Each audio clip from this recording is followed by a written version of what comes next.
Olá, amigos do Releitura. A convidada de hoje é escritora, venceu diversos prêmios, inclusive alguns jabutis, também é freira, nascida em Santos. Maria Valéria Rezende, seja muito bem-vinda, obrigado por aceitar nosso convite.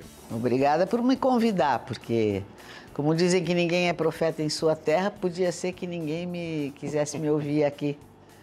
Sempre muito valioso tudo que você fala. Eu queria começar pedindo para você contar a história, não do livro, mas a história da feitura desse livro que você está lançando agora, Carta Rainha Louca. Parece que você ficou vários anos para escrever, né? Durante eu não pretendia ser escritora de ficção nem nada, mas eu sempre escrevi, porque como educadora popular eu precisava escrever sobre várias coisas. E uma das coisas que eu andei escrevendo foi para as comunidades eclesiais de base, escrevendo uma história da igreja, no período colonial, vista do ponto de vista dos pobres, etc., que se chama Não se pode servir a dois senhores. E com isso eu me meti em pesquisa histórica, também já tinha feito uma história da classe operária, e aí me convidaram, me ofereceram uma bolsa para fazer uma especialização em História da América Latina no México. Era um momento de intervalo entre um projeto e outro e eu fui. E aí eu comecei a pesquisar, percebi que a maioria dos outros companheiros que estavam participando desse mesmo longo seminário eram todos homens e estavam pesquisando a história. E eu falei, eu não vou fazer a mesma coisa, eu vou virar datilógrafa deles, são todos historiadores. Aí eu disse, não, eu vou pesquisar uma coisa que precisa ser pesquisada, eu vou me debruçar sobre a mulher na história da América Latina.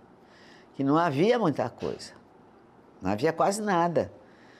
E eu, então, fiquei 8 meses no México pesquisando, e aí eu embalei nisso, escrevi alguns textos acadêmicos, assim, mais artigos, e depois eu continuei, fui descobrindo um mundo que, na verdade, eu descobri o seguinte, por exemplo, que as mulheres que não eram freiras, a maioria não sabia escrever ou não lhe davam voz, então os documentos originais de próprio punho de mulheres, quase tudo era das freiras. E aí eu comecei a estudar as freiras porque eram os documentos que eram mais fáceis de obter e comecei a descobrir o que significava os conventos e os mosteiros na sociedade colonial. Que não era uma escolha da mulher de se dedicar a coisa nenhuma. Era uma espécie de depósito para você se desfazer das mulheres sobrantes. Os senhores de engenho, que é o que foi o Brasil até o fim do século XVII, né? Era açúcar, eles não queriam. Segundo a lei portuguesa, tinha que dividir as terras pelos filhos todos, quando morressem. Não podia fazer o morgadio. Então, eles não queriam muitos filhos, muitas filhas. Guardavam uma filha para servir de penhor de alguma aliança econômica ou política com outro senhor de engenho, ou fazer o casamento. Mas sobrava um bocado de filha, então ele tinha que enfiar no convento para elas fazerem os votos solenes de pobreza, que implicava na renúncia a parte delas na herança. E com isso, havia toda uma estratégia que era contrária aos interesses da coroa. Porque a coroa, pelo contrário, queria que se multiplicassem no Brasil os filhos de brancos de origem portuguesa que se identificassem como portugueses. Porque a grande maioria da população era indígenas, mamelucos, africanos, afrodescendentes, que essa gente podia, como várias vezes tentou, se levantar e mandar embora os portugueses e ficar com a terra. Então você precisava garantir uma população fiel à coroa. Então esse conflito passou o tempo todo. E eu estava pesquisando isso, depois em 82 eu ia para a Europa, eu fui um pouco antes, fiquei 1 mês e meio virando papéis no Arquivo Ultramarino em Lisboa, e eu encontrei ali um dossiê que estava incompleto, que tinha cartas de visitadores enviados pelo arcebispo da Bahia para investigar denúncias de que tinha uma mulher criando um convento clandestino, sem ordem da coroa, e mais grave ainda, na região das Minas, onde nenhuma ordem religiosa podia entrar. E depois uma carta de próprio punho dessa mulher se defendendo. E se defendendo de uma forma muito irônica.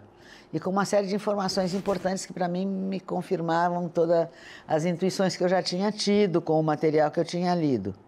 E eu fiquei me sentindo assim, e eu procurei notícia dessa mulher, não tinha em estudo histórico nenhum, o que aconteceu com ela, ela foi condenada, não foi condenada, foi perdoada, o que aconteceu? E aquela mulher ficou na minha cabeça, e eu tinha um sentimento assim de, puxa, eu deveria poder achar um jeito de dar voz a essa mulher, mas eu também não sabia o resto. E depois, quando eu comecei a escrever ficção e começou a dar certo, eu comecei a gostar de fazer isso, me veio a ideia de eu devia fazer um romance sobre aquela mulher, para dar voz a ela. E aí eu inventei toda a história dela e depois fiquei pensando, quem que vai contar essa história? Até que eu tive a ideia de que ela conta a história já no fim da vida dela, quando ela ouve dizer que tem uma mulher que subiu ao trono em Portugal. Então ela escreve uma carta contando toda a vida dela e da vida da colônia e a vida de várias partes, porque ela andou por vários lugares, aí tem uma série de peripécias.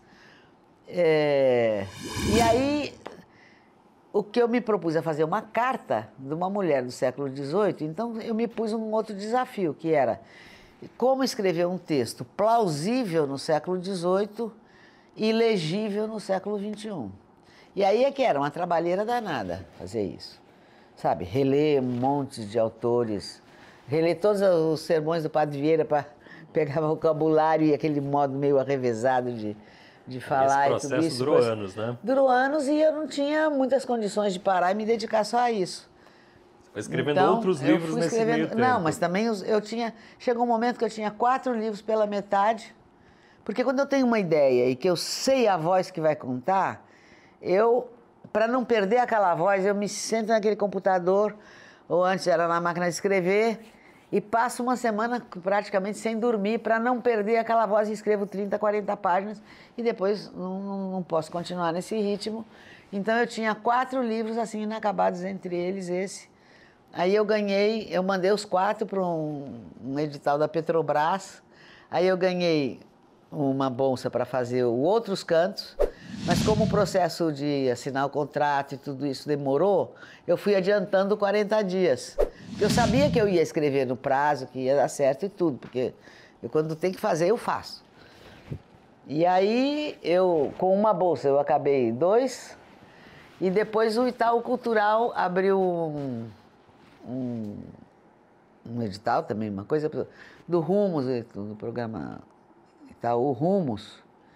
E eu mandei assim, eu nem sabia se projeto de escrever livro se encaixava muito bem no critério. E aí, por sorte e alegria minha, eles me concederam uma bolsa que me permitiu parar de fazer tradução, que é o que a gente precisa pagar as contas, né? E tradução é serviço prestado. Entregou, recebeu. Não é a gorjeta, que é os direitos autorais, que você nunca sabe o que vai ser nem quando vai receber. Então aí eu meti a cara. E finalizou com um prazer enorme, porque era um trabalho, para mim, divertidíssimo. Eu gosto demais das palavras, procurar palavras, ajeitar as palavras, encontrar sinônimos, fuçar no dicionário e ler, enfim. E fiz com muito gosto, terminei no dia 18 de fevereiro de 2018, mas ele só está saindo agora. Quantos jabutis você já ganhou até agora, Valéria? Você tem a Olha, contabilidade dos prêmios todos que você ganhou? Lá em casa tem 5 bichinhos. Aliás, tem mais 2 vivos caminhando no jardim que uns amigos me deram. São 2, então é Lígia e Clarice, minhas homenagens. Eu tenho 5 bonequinhos, porque quando eu ganhei o de romance e o livro de contos, o livro do ano você leva 2. Então lá em casa é uma jabutizada, é uma criação. Eu não tive a oportunidade de ler ainda esse livro, mas vi a sinopse dele. Ele é bem cinematográfico também, né? Você consegue imaginar? Qual deles? Essas obras? A Carta da Rainha Louca. Ah, né? Sim. Eu acho que eu... Tem uma coisa meio Amadeus, do Mozart, o cara contando... Um bom tempo da minha vida, eu andei fazendo documentários e filme Super 8, depois apareceu o vídeo, Então, eu acho que talvez isso tenha influenciado, porque todo mundo me fez. Eu, por exemplo, quando eu começo a escrever, eu vejo a cara dos meus personagens. Que se você reparar, eu nunca descrevo. Porque cada leitor tem o direito de botar a cara que quiser nos meus personagens. Mas para mim eles têm cara. Então, eu tenho que enxergar a cena. Eu vejo as coisas. E eu falo, eu sou muito... Um amigo que disse que eu sou uma freira, tudo, etc., mas eu sou uma escritora materialista, porque eu descrevo. Tem uma amiga que é cega, ela diz, esse livro, você escreve para mim. Eu digo, por quê? Porque tudo tem cheiro, tudo tem forma, tudo tem... Então eu vejo as coisas, né? E eu não sei, talvez tenha sido por conta também de passar parte da minha infância, minha adolescência no cinema, né? Porque a gente tinha... Aqui em Santos, ali no Gonzaga, perto de casa. E era o grande divertimento. E então a gente... Eu me lembro de vir aqui no centro da cidade, acho que era na Rua da Constituição, que tinha um cinema japonês, que dizem que é o primeiro cidade do Brasil que passou a ter um cinema que passava filme japonês regularmente. E a gente ia, os adolescentes metidos a sabidos, a gente ia lá assistir filme japonês sem legenda. Me lembro de ter visto os primeiros filmes do Kurosawa sem legenda e a gente ia ver 2, 3 vezes para poder entender. O que era uma lição de cinema também. Nossa Senhora. Porque você tentar compreender pelas sutilezas da imagem, da sombra, do movimento, do ritmo, sem entender uma palavra, se bem que ele não usa muita palavra, né? Mas então, talvez isso tenha influenciado, porque é verdade que dá para filmar. A Maria Valéria, ela é fruto de que ambiente ou de que ambiente? Aí é que tá. A Maria Valéria teve uma sorte danada. Uma nasceu em Santos no final da guerra, durante a guerra. E depois acabou a guerra e Santos era o meio do mundo. Você ouvia falar todas as línguas possíveis e imagináveis. Os nossos vizinhos eram de várias nacionalidades diferentes, né, de português de Goa, mas indiano, né? Sírio-libaneses, judeus poloneses, judeus tchecos, ingleses. A gente andava por todo canto, era uma cidade que você podia sair pela rua sozinha, as crianças, a gente andava, tinha contato com gente do mundo inteiro. Tinha os sebos perto do cais da cidade, porque os navios de carga naquele tempo não tinha nada para fazer, os marinheiros não tinham nada para fazer na hora de folga. Então eles liam. Mas como não tinha muito lugar para levar livro, que o espaço para a tripulação é muito pequeno nos navios de carga, cada vez que eles chegavam no porto eles trocavam livros. Então tinha uns sebos lá, que você encontrava livro do mundo inteiro, de todo tipo, e eu adorava aquele negócio de vai buscar livro.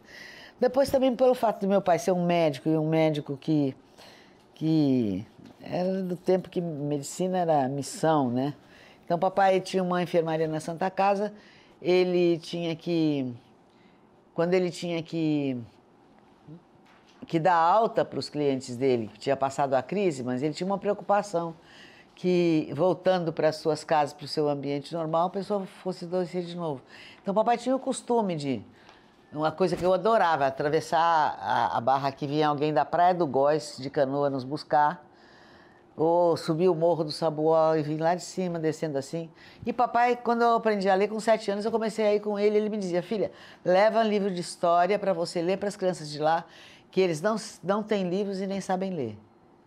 Então, eu me lembro que quando a gente subiu o Morro do Sabuó, e vinha descendo, e não tinha nenhum lugar assim plano que eu pudesse sentar com as outras crianças. Então a gente descia, o resto da criançada, até lá no cemitério, a gente sentava em cima das campas, debaixo do flamboyant, e na sombra do flamboyant, e ficava lendo história e depois brincando de pegador de esconde-esconde. A escritora nasceu aí já, né? Já. Eu com a minha tia, que é minha madrinha mineira, que está com 94, 95 anos, perfeitamente lúcida, de vez em quando ela me manda coisas e que ela acha nas coisas dela. Eu tenho a impressão que ela sabe tudo onde está, mas ela vai me dando aos pouquinhos. Então, uma peça de teatro escrita por mim em janeiro de 1952. Eu tinha acabado de fazer 9 anos. Batida a Máquina, por mim mesma, porque uma das personagens era uma holandesinha sem H. Então não foi nenhum adulto que bateu para mim, fui eu mesma que nunca tinha visto a palavra escrita, provavelmente não sabia que tinha um H. Mas, então... E depois também porque eu cresci no meio de escritores, tinha escritores na família. A nossa família, embora eu tenha nascido muito depois do tio Vicente ter morrido, mas o Vicente de Carvalho era o tio Vicente, neta, era, né, eu sou sobrinha bisneta.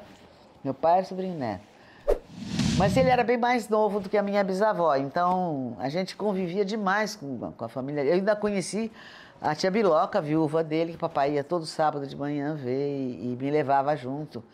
E às vezes me ensinava, fazia eu decorar a flor e a fonte, esses olhos verdes, para dizer para a tia Biloca. Então, ele era uma pessoa que fazia parte do nosso cotidiano. E depois, muita gente que escrevia frequentava a casa da minha avó, por causa da minha tia Zezinha, né? Maria José Arana de Rezende, que era poeta, era cronista da Tribuna, etc. Sei lá, durante um tempo, lá na nossa família mineira também tinha um tio que escrevia, outras pessoas da família que escreviam. Eu tinha a impressão de que escrever livro era uma coisa que todo mundo ia fazer um dia. Era normal escrever livro, eu nunca tive... Por isso que agora eu fico meio espantada, assim, as pessoas vêm, quer tirar fotografia comigo, e não sei o que, mas... Por quê? Perfeito. O Releitura de hoje está conversando com Maria Valéria Rezende, escritora. A gente volta depois do intervalo.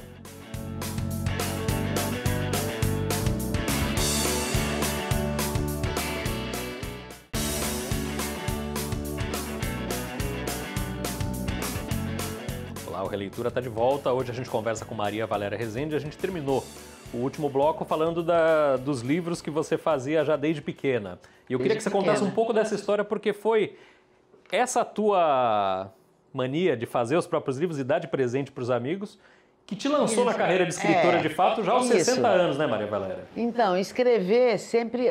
Aliás, eu escrevi outros livros que não eram de ficção, né? A vida toda escrevi. E a vida toda li literatura porque era impossível sobreviver sem. Para mim era uma coisa tão importante como tomar café, almoçar e jantar. E também me divertia escrevendo histórias. E às vezes quando eu... Porque eu vivia minha vida toda atravessando fronteiras. Por exemplo, minha mãe era mineira, meus avós moravam em Belo Horizonte, a gente passava todas as férias lá. E naquele tempo, nos anos 40 e 50, eram dois mundos diferentes. Porque a gente chegava lá, depois de uma semana estava falando mineirês e era um mundo diferente, era realmente... E voltava para cá, para Beira-Mar, e vai e vem, e vai e vem. E depois também as fronteiras sociais, né? No mesmo lugar, e depois, pronto, eu desabei pelo meio do mundo, para o Nordeste, por causa da educação popular. Eu percorri todos os continentes, menos a Antártida, porque os pinguins não estavam interessados, mas para fazer formação de educadores populares, etc. Então, essa experiência de não ter fronteira sempre me punha diante de um certo espanto e ter que fazer um esforço, às vezes de aprender a comer de outro jeito, aprender a falar de outro jeito, aprender a interpretar gestos que têm significados diferentes em outros ambientes. Então, e muitas vezes assim, para tentar compreender melhor um comportamento que me parecia estranho, eu tentava me pôr no lugar da pessoa e ver se eu encontrava uma lógica. Eu escrevi uma espécie de conto. Ou então, era um prazer escrever. Eu me lembro quando a gente conseguiu comprar uma máquina IBM, a elétrica, que tinha uma bolinha para trocar a letra. Gente, eu fiquei doidinha com aquilo. Então, eu queria brincar com aquele negócio, mudar de letra. Então, eu começava a escrever qualquer coisa, só para escrever. Quando acabava o expediente de trabalho, eu ia lá. Então, eu escrevia contos, histórias, para poder brincar com a máquina. E aí você presenteava os amigos? E aí, assim, eu não tinha dinheiro. Então, quando tinha algum amigo que fazia aniversário ou qualquer coisa, eu pegava uma historinha, uma das histórias que eu tinha escrito, datilografava direitinho, botava uma capinha, desenhava, pintava a capa. Eu me via mais como se fosse para ser artista plástica, do que escritora. E aí, desenhava, fazia minhas coisas e te levava, está aqui de presente para você. Confesso que às vezes fiz especialmente para você. Alguns contos eu fiz especialmente para várias pessoas. E foi assim que uma vez eu dei um conto desse para o Frei Beto, porque eu, por acaso eu percebi, eu me encontrar com ele, percebi, me lembrei que era o dia do aniversário dele. Depois, passados uns 2, 3 anos, um editor me ligou, que tinha lido um texto meu, tinha gostado demais, que eu mandasse tudo que eu tivesse. Ele disse, não, tá engano. Não mandei livro para ninguém, para editora nenhuma. Aí ele disse, não, deixa eu ler. Aí ele começou a ler, eu reconheci que era um texto meu. Bom, aí vem uma longa história até isso resultar em publicação, né? Você se dedica há anos, você já falou aqui, à educação popular. Como é que tem sido esse trabalho? Olha, hoje fui obrigada a reduzir muito esse trabalho, porque é um trabalho que exige que você esteja lá, no cotidiano, ajudando as pessoas. Na verdade, a gente vai fazer perguntas. E na medida que eu faço pergunta, o outro começa a organizar o seu saber para me responder. E a partir daí a gente inicia um diálogo. Bem Paulo Freire, de troca. Né? Absolutamente Paulo Freire. Absolutamente Paulo Freire. O outro nunca é uma página em branco que você vai escrever, nem uma panela vazia que você vai encher. O outro, ele tem um saber, né? Eu já vi escrito aí por artigo de não sei quem, um acadêmico qualquer, que falando de neoleitores. O que é o neoleitor? É uma pessoa que não domina a cultura, tem um vocabulário de cerca de 500 palavras. Eu fiquei besta com aquilo. Eu disse, olha, você pergunta para um intelectual qualquer, doutor, professor, reitor de uma... Pergunta nome de ferramentas. Ele vai te dizer 5 ou 6. Pergunta para o agricultor ou para o rapaz que é ajudante de mecânico. Ele vai te dizer um montão. Daquele que não foi escolarizado e habituado a usar só aquela linguagem acadêmica, coisa, e só se interessar por coisas abstratas, é imensamente maior e tem muito mais de 500 palavras. Isso é preconceito, esse tipo de coisa, né? Vamos falar algumas curiosidades tuas agora. Você morou ao lado do escritor Gabriel Garcia Marques. Quer dizer, eu não morei. Ele que estava morando lá. Ele estava se tratando em Cuba, ele estava doente, estava morando numa das casas de protocolo, que foram casas que os ricos cubanos abandonaram quando fugiram para... A maioria delas foi transformada em residência de estudantes e algumas guardadas como casas de protocolo para hospedar os hóspedes do Estado. Então, algumas vezes eu fui para lá como hóspede do Estado, né, porque era para trabalhar com a Casa das Américas. E a casa dele fazia tempo meses que ele estava... E a minha casa era ao lado da dele, tinha um quiosque no meio entre as duas e a gente tomava café de manhã lá. Como é que ele era no dia a dia? Um papo fantástico, queria saber de tudo, a gente conversava miolo de pote, não era uma conversa sobre literatura. Aí as pessoas me perguntam, que importância teve os seus contatos com o Gabriel Garcia Marques para a sua literatura? Eu disse, nenhuma. A gente tomava café, comia bastante, brincava, conversava bobagem, fazia fofoca do que estava acontecendo por ali, naquele momento. Agora, os livros do Gabriel Garcia Marques, sim. Mas a gente não conversava livro, a gente conversava conversa de café da manhã. Nessas tuas viagens a Cuba, você também andou ali por Havana com o Fidel, né? Como é que foi essa experiência? Sim, eu conversei muito mais com o Fidel do que com o Gabriel. Porque o Fidel tinha um interesse muito grande em entender como era, uma coisa que era crucial em Cuba, como era a vida e como era o sistema de plantação e produção de açúcar e a vida dos trabalhadores da cana-de-açúcar. E eu trabalhava numa região de cana-de-açúcar, justamente ajudar na organização sindical dos trabalhadores, no conhecimento das leis e direitos trabalhistas.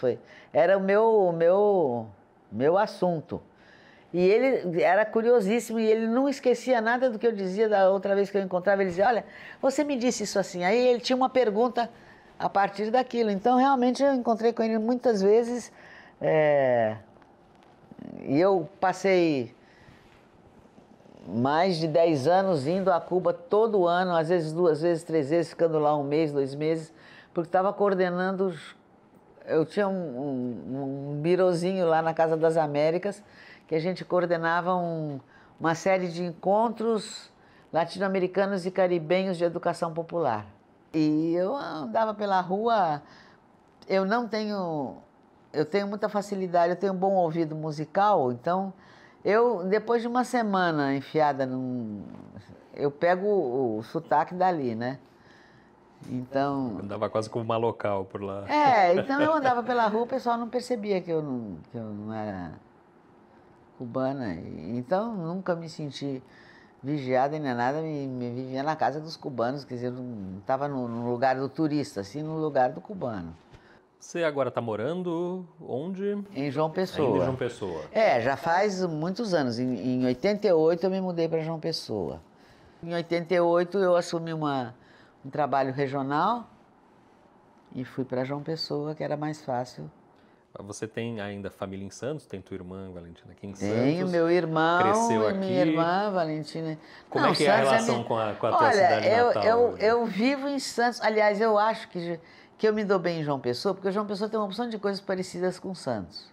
Porque João Pessoa está construindo numa restinga entre o estuário do Rio Sanhauá e o mar, que é mais ou menos como Santos, entre o Casqueiro e o mar. E você, sabe, é uma cidade comprida ao longo do mar, assim. Tem muita coisa assim, você não se sente abafado. Porque eu sempre no interior, para mim, sempre um problema. Chega uma hora que dá uma nostalgia de olhar para um horizonte que não tem fim, assim, que você não vê. Depois também o tamanho da cidade, o fato das pessoas se conhecerem muito mais. Claro que agora já estão crescendo mais, mas e depois também outra coisa, hoje eu não sei muito como é aqui, mas durante a minha infância, minha adolescência, que eu vivi aqui, era uma efervescência cultural e artística absolutamente excepcional. E João Pessoa é isso também, porque a Paraíba é uma taxa de talento per capita altíssima.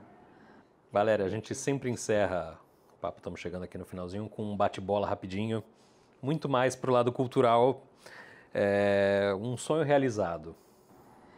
Pronto, um sonho realizado é o seguinte, todos os projetos educacionais que eu ajudei a começar, nenhum deles, eu saí no meio, quando a ideia era de preparar uma equipe local para levar aquilo para adiante, todos existem até hoje. Ou seja, não desperdicei meu tempo, meu esforço na vida e nem fiquei impedindo que os outros avançassem, né? Um sonho que você ainda vai realizar? Que eu ainda vou realizar? É ler um montão de livros que ainda não deu tempo de eu ler. Aquela pilha do lado da cama, Pois né? eu estou sempre em atraso com relação aos meus desejos de leitura. Um filme? Um filme? Um filme, Os Sete Samurais do Kurosawa. Foi quando eu descobri o que era cinema.